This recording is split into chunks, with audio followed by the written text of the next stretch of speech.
This is Majinoni. Here's my review for Thanos Imperative. This is issue 3 of 6. There's going to be some spoilers, so if you haven't read your book, please come back later and watch it.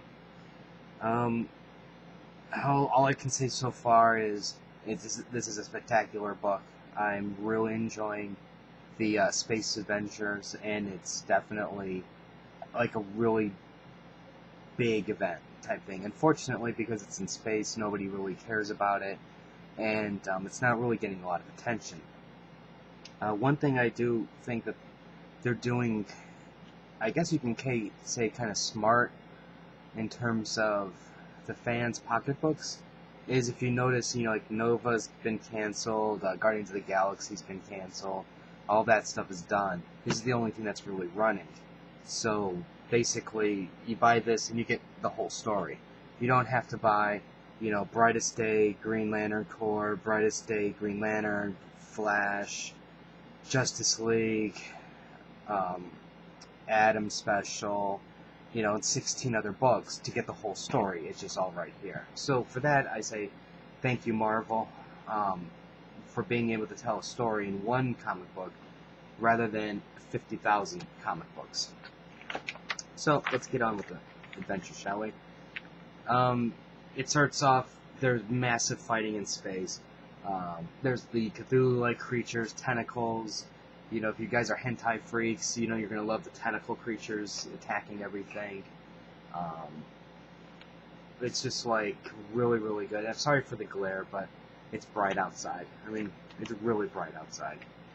As you can see, there's like the abstract here, and it looks like the abstract pauses just for a moment, right when it just gets destroyed. And then, if you remember from the previous issue, there was that Galactus machine, and basically, there's just a lot of havoc that's going through here right now, a lot of destruction.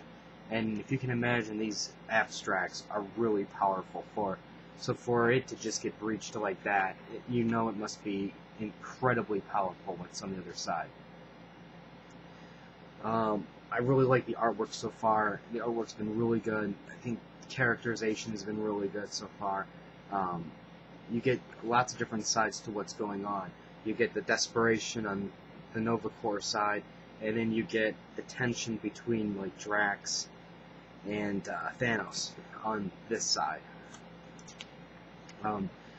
The heroes that went to the other universe, they basically meet up with the Vision, and the Vision takes them to Titan. And Titan's the only location that's available, free from these people. And then basically they said they're basically shielding it. And if you notice, they're all the robots that are left over, because those are the only things that really can't be corrupted by this Cthulhu-like thing. So they're doing their research, trying to figure out what's going on. Drax is getting really pissed off that Thanos is up to something. And he's getting really, really annoyed by the minute.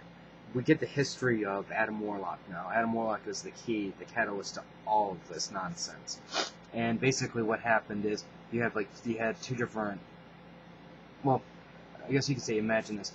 If you remember the Death of Captain Marvel, which was like a really good story, if you haven't bought the Death of Captain Marvel, find a copy of it somewhere and buy it, because it was really a really good story, because this is like the first major death of a superhero, where all the other heroes came together and tried to save him. And it wasn't like an epic battle to the death, it was something really simple. I don't want to ruin it, but for those of you who haven't read it, but for those who have, you know what I'm talking about. Basically what happened is, everybody's around his deathbed, and at one moment in time, our version of Captain Marvel dies. The other version of Captain Marvel makes a deal with the devil, basically. And when he made the deal with the devil, that's when all hell broke loose.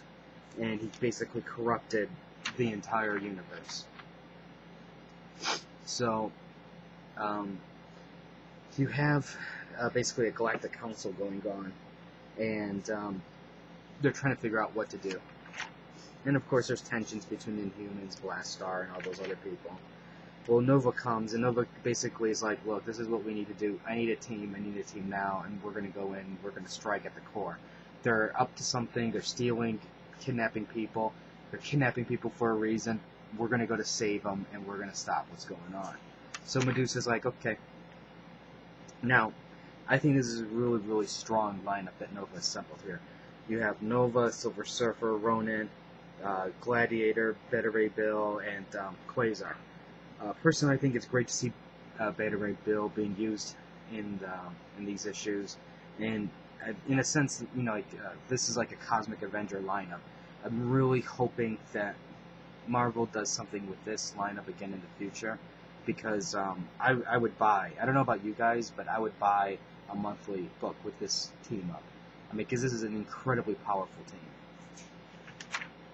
So, anyways, Drax and Thanos are still at each other's throats, and Drax does something really stupid. He attacks him finally, and he puts some antimatter device on Thanos' chest and basically is going to blow him up. But when you look in the next page, Thanos is still alive, so obviously it fails. And the book is called Thanos Imperative, so it's going to fail. For those of you who have not been buying this book, I just can't stress enough, if you're on the fence, just get off, buy the book, because it's amazing that what they're doing so far in space. Everything from Annihilation, Conquest, the rise and fall of the Shi'ar Empire, the rise of the Kings, you know, all of that's been really good. Well, some of it I got a little distracted from, like Rise of Kings, but everything else has just been solid. It's really been entertaining. It's just like, it's amazing what they've done to basically reboot their entire space line. And in a way, it's kind of like I'm going, well, they're doing a really good job with this. And in a sense, it's kind of like their Green Lantern Corps type book, in that you have, you know, the War of the Rings and stuff like that, battling in space. This is a lot more dangerous, I guess you can say, because like with the like Annihilation Conquest thing, you know, you had Annihilus, you had oh, I forgot what those guys are called, but you know, from Warlock, the Technovirus people. I mean, you had like really amazing battles, and it's just amazing that in terms of the space side with who they assembled, that they're still alive. So again, I would highly recommend buying this. We're at the halfway point, so there should still be issues 1 and 2 still sitting on the shelves. If not, just buy the trade, because this has been spectacular. The art's been good, the writing's been good, and we're getting to see a lot of characters that we don't normally see any longer, or very often. If you have any questions or comments, feel free to leave it on the side. Would you guys buy the Galactic Avengers story? Let me know. I certainly would. And subscribe to the channel, and until